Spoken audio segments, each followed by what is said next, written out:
lunch speaker, Jack Andraka.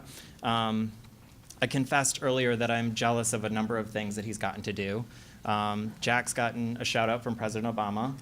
He's given numerous TED Talks, and we have both, although years apart, competed at the International Science and Engineering Fair, which is a little fun fact about me. I'll tell you my project later. I won $750 at the science fair, and Jack won $75,000 at the science fair. So it shows you the difference in our two projects. Let me just steal briefly from an article from last week's Washington Post to introduce him. While on summer break in 2011, at age 15, Jack made a breakthrough in cancer detection that had eluded pharmaceutical companies and legions of PhDs. Using information he found on Google and Wikipedia, Jack came up with an idea for a diagnostic test for pancreatic cancer that he says is 168 times faster, 400 times more sensitive, and 26,000 times more economical than the medical standard. I'm very excited to introduce Jack, who I hope who will inspire all of us to engage young people in research, implementation, and advocacy. So without further ado, Jack.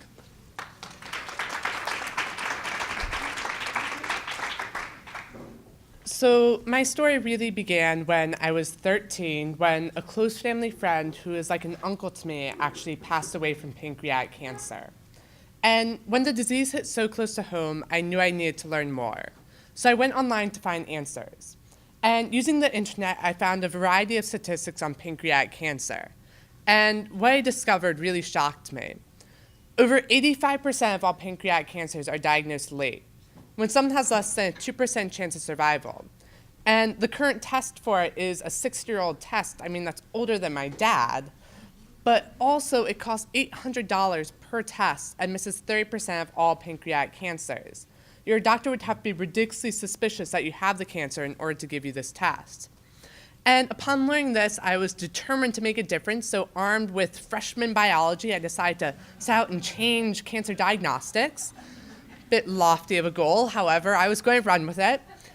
And then I discovered what a sensor for pancreatic cancer would really have to look like in order to be effective.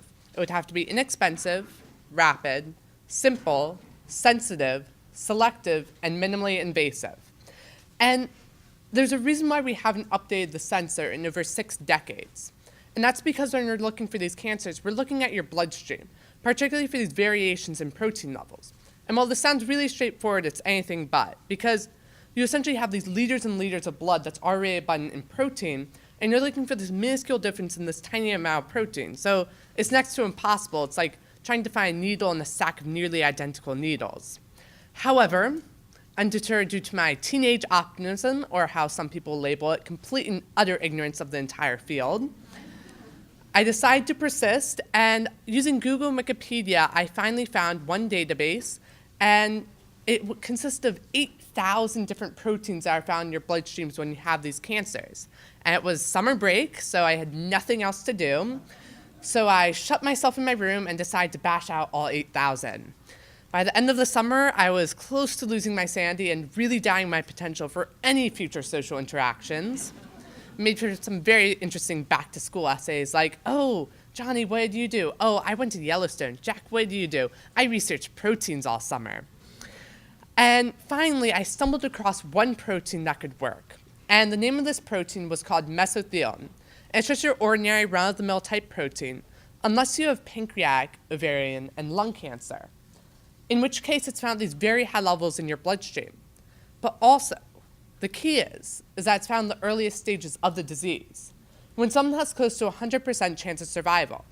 So now that I had identified a protein that I could use, I then shifted my focus to detecting that protein and thus the presence of the cancer. And throughout this journey, I had this one epiphany moment where everything came into place. And it came in the most unlikely of places: high school biology class, absolute stifler of innovation. Particularly with my high school biology teacher, we did not click too very well. It was kind of me versus her in that class. And one day, it escalated to the point where I was blatantly ignoring instruction. I had smuggled an article on what are called single-walled carbon nanotubes.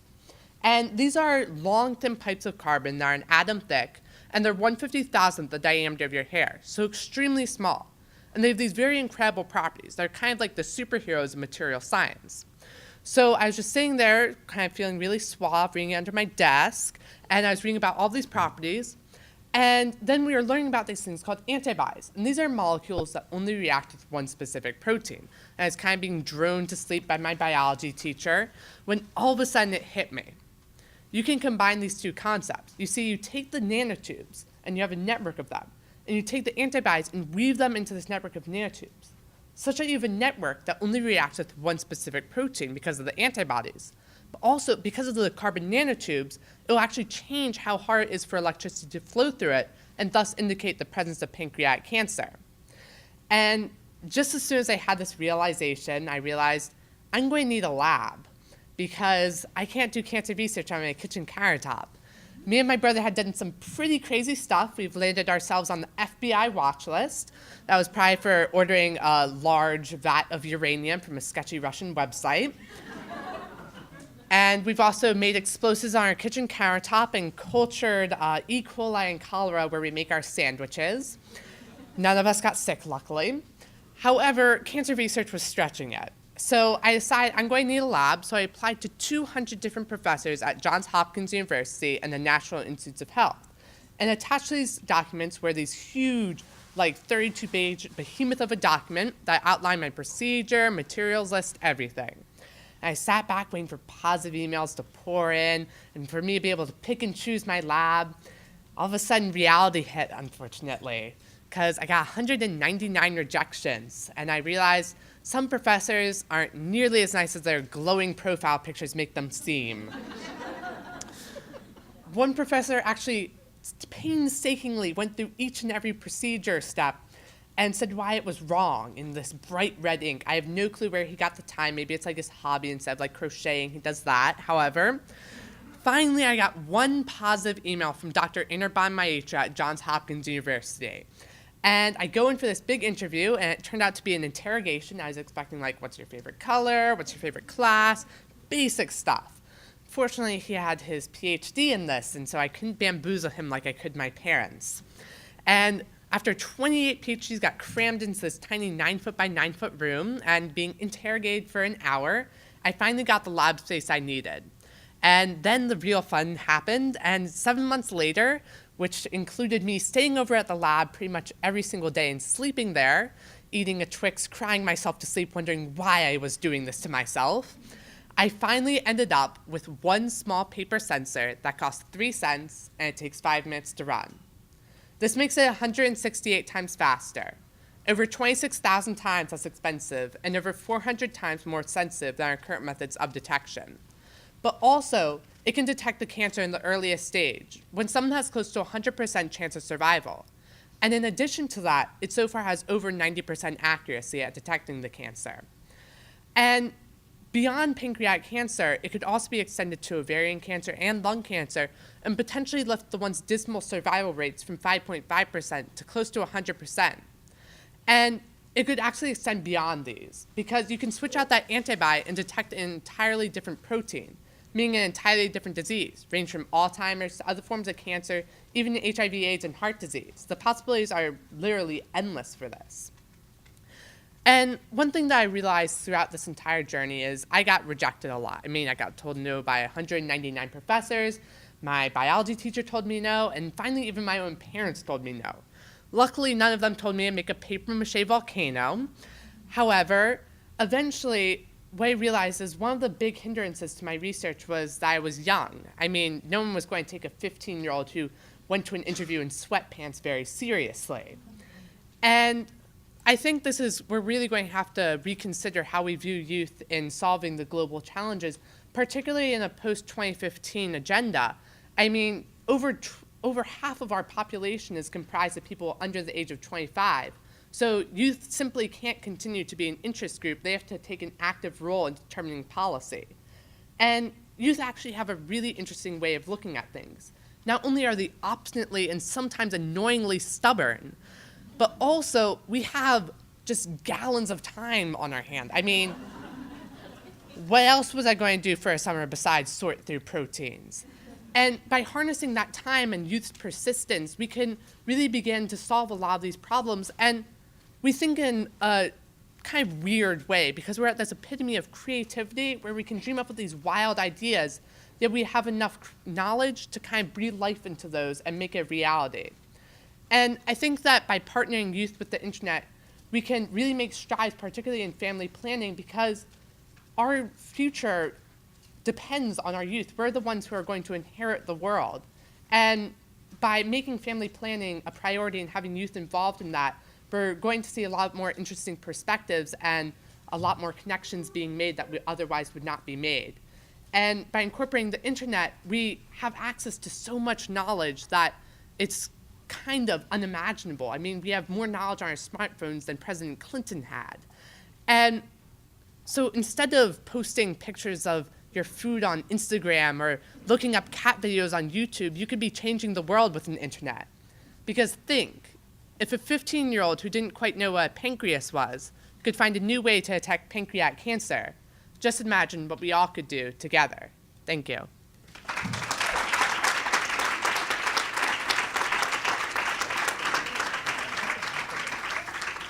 We have plenty of time for questions, so if folks have questions for Jack, please, he's graciously offered to have it open up to him, which is something that doesn't happen at TED Talk, so please test him. I can kick it off, actually. Would like to hear your thoughts on, you talk about you sent out 200 applications and you got 199 rejections, but you had one that came back. And what was it? I mean, I know you were called in initially to defend all of your ideas, and you had this great red-marked email from another professor who had, tried to go line by line and attack everything that you used to defend it.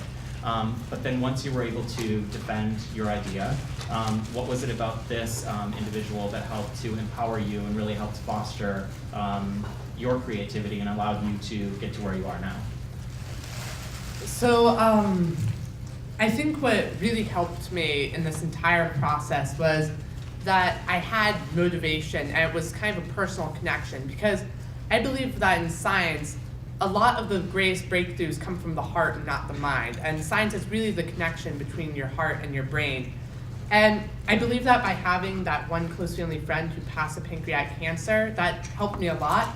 However, it really just kept me determined throughout the entire process was that every day when I would go into the lab, I'd think, how am I going to help save 100 lives today? Because 100 people die of pancreatic cancer every day. So that was my kind of goal for the day, was to try and help save those people. Lorette? Hi. Hello. My name is Lorette Capuzzo from Planet International, and I have a 15-year-old son, so I'm going to show him your TED Talk. Inspire him. However, I'm wondering if you've thought about family planning and had any brilliant ideas on new methods or ways that youth could, be involved, or think, what are your thoughts? So one of the big things that is coming up is the rewriting of the millennial goals. And I think that we should definitely get youth involved in that process, simply because they're the ones that are going to be having to fulfill those millennial goals. And by really having youth there, we're going to have this completely unique perspective, because youth are the ones a lot of times are going to be using the family planning. And by getting involved with youth at an early stage and educating them on this, then we're going to empower them to make these better decisions about their reproductive health.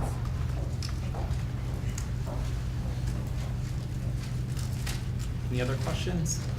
Sandy? I'm curious what you're working on next. So currently I'm working on the Tricorder X Prize, sponsored by the Qualcomm Foundation, and it's a $10 million prize to develop something the size of a smartphone that can detect any disease instantaneously. And so far what me and my team have developed is a wristband that essentially monitors all 5 of your vitals simultaneously, plus your hemoglobin and glucose levels, and then also you can test 20 diseases within 7 seconds.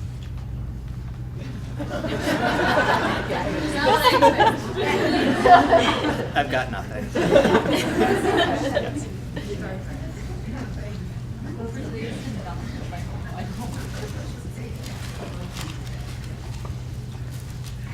Hi, my name is Christelle, and I'm a young person and very interested in discoveries by young people.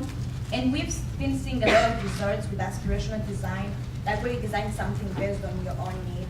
And with the Art Science Prize, for example, like a lot of young people have been designing like amazing breakthroughs, and and you're a big example of that. And I'm just wondering, from your perspective, what could be done to facilitate these young people who are coming up with ideas or who have that lot of potential that they could be using? Like, what can be done on like by the people here or other people like the people here to help young people going on that process, or who might be able to come up with good ideas, but no one is listening to them? Thank you. Yeah, so thank you for that question. Currently, one other initiative that I'm working on is what is called open access publishing, and that essentially is where 90% of all scientific journals are locked tightly behind what are called paywalls, and that means when you want to read them, you have to cough up $35. And because of this inhibitive price, it makes doing breakthrough research exponentially more difficult. And while we see all these great science initiatives, like we need more kids interested in STEM, when the new Katy Perry single costs 99 cents and a seminal science paper costs $35, it's a bit of a mixed message. And I think that we should make the world of pop culture and music just as accessible as the world of science, because if we don't, then we'll end up with a bunch of Kim Kardashians and Miley Cyruses twerking it out, and that certainly isn't going to solve the global health crisis.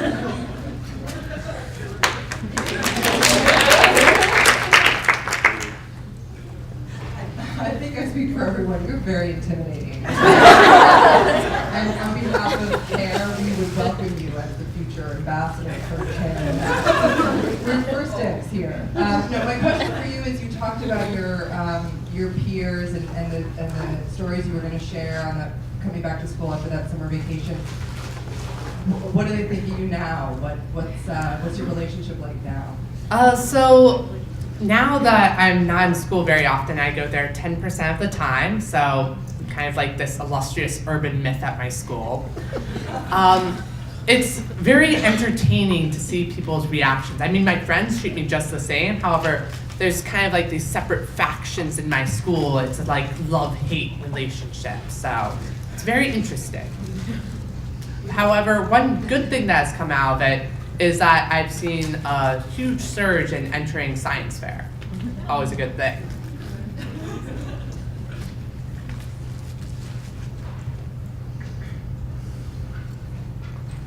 Hi, Mary Beth Hastings from Change. Does your high school biology teacher still have her job? I have actually not contacted her since she took away my science fair paper while I was reading it. She actually confiscated it. I had to beg for it for 30 minutes. So I haven't talked to her since, but who knows where she is now. Thanks so much for being here. Kathy Hall with the Summit Foundation. Could you say something about, other than being motivated by this tragic family friend's death, what else about your upbringing and about your development as a young person sort of contributed to you having the temerity to do this at your young age when many of your peers were watching video games and watching Miley Cyrus or whatever? So we're curious about that. So I suppose science kind of runs in my family. I started early. When I was 3, my parents had me do these very preliminary science experiments like the classic Coke and Mentos and stuff like that. And pretty much all of my relatives are science, so science is definitely a strong point. And I tried literally I took the empirical approach to doing my interests. I tried literally every single possible hobby. I tried football and the sports. I got hit in the face many a time. Then I learned that I was tone deaf while doing music, and finally I settled upon science. And ever since 6th grade, I've been really just fascinated with science because it's this method that you can learn about your world in this very interesting way and see things that no other person in the world has ever seen before. And when you see those results that you know you're the first person to see, it's a really inexplicable feeling after failing at your experiments endlessly. And so, also, I think that's one problem that we're going to be seeing in our science education is currently our science education model is a bit of a bulimic model where you stuff a bunch of facts into kids and then they regurgitate them out on a test. Well, science is really something that you do and something that you can't learn from a textbook. So I believe that we should really start seeing a change there as well.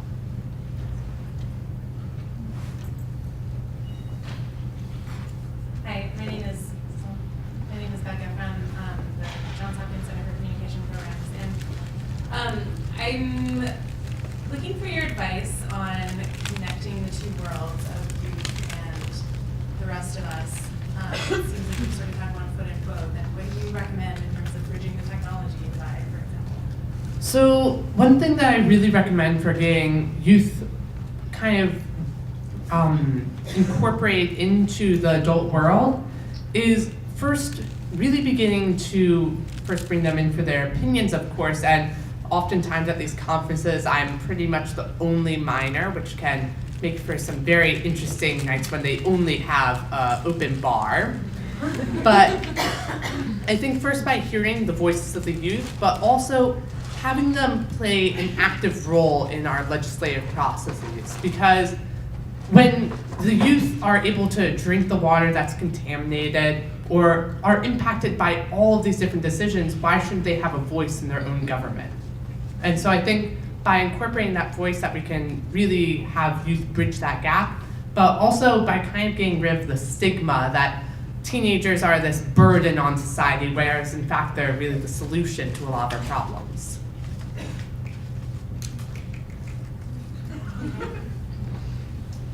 I'm Philmona with Management Sciences for Health. So I think you're probably an exception. Most youth are probably not doing these kind of things, like you said, over summer break or interested in these kind of issues. So I think just reaching out to youth is one thing, but how do you think we can be more targeted so that we are at least getting to the kind of young people who are interested in our issues, who are highly motivated, and who truly do care and want to be a part of this stuff? So that's actually one of the major problems, is that there really is no one place to go such that you can get connected into the adult world. And I think that's actually another thing that I'm working on. I am working with a couple of other kids that I met at all these TEDx's, and we're working on what's called the Student Bill of Rights, as well as a few other things that essentially create a forum where adults can actually, a student would put up what they want to look at, and for example, their resume and stuff like that, and then adults could actually, it's kind of like Kickstarter, where professionals and institutions could actually go through all these profiles and search by location and interest and kind of get youth more involved that way as well.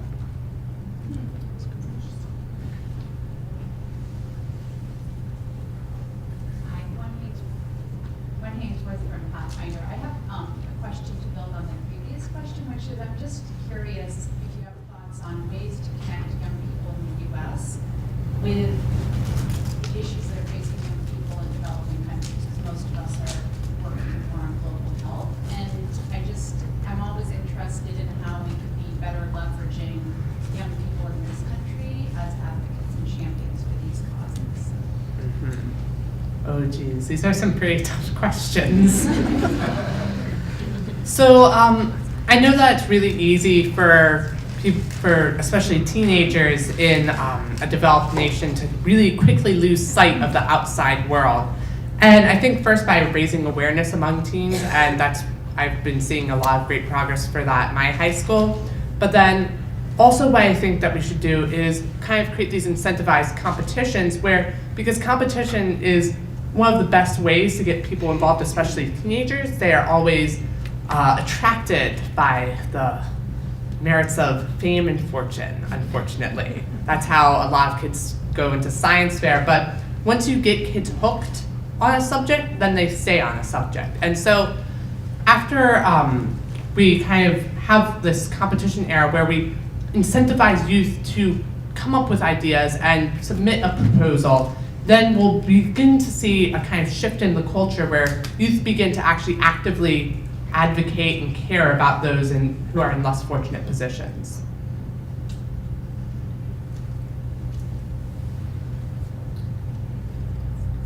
Hi, Thank you for coming. My name is Kim Lovell. I'm with the Sierra Club. I work with a lot of youth in my day-to-day work, and one of the biggest issues that comes up for our young people is climate change.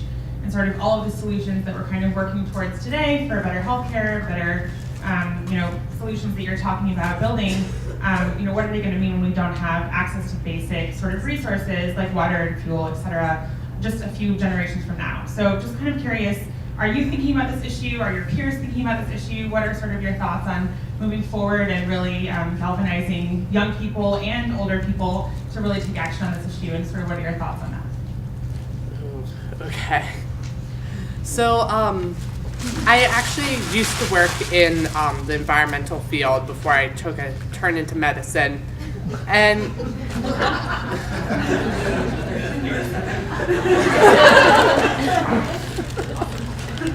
so I've seen a lot of great work by the youth on environmental issues. For example, people have developed new biosensors for detecting all these different contaminants, as well as a few other projects that also work on remediating them. And I believe that really taking these approaches more seriously and trying to commercialize them and get them out there, I think that will definitely be able to help this problem. But also there's another more optimistic viewpoint that I sometimes take, and that was kind of inspired by the people over on the West Coast with the whole abundance thing, where we live in a very exciting time, where we have all these exponentially growing technologies, such as like biology is becoming an information technology, and by just leveraging that power of the exponential curve and Moore's law, we're really going to see a lot of great solutions come out of this. And it's very exciting, but I really have no clue what's going to be happening in the future. I hate to do this, but we have time for one last question, and then after that we have to move on because my friend Kathy Hall is moderating the next panel, and she already told me that an hour isn't enough for the youth, so I want to make sure that we have enough time for all the other panels following. Hello, my name is Pablo Castaño from Management Sciences Hotel. A very simple question. How do you see the future in 10 years, 20 years from now? 20 years from now. So I think in the future, I actually have no clue what's going to actually happen in 20 years. I unfortunately do not have a crystal ball, maybe next invention.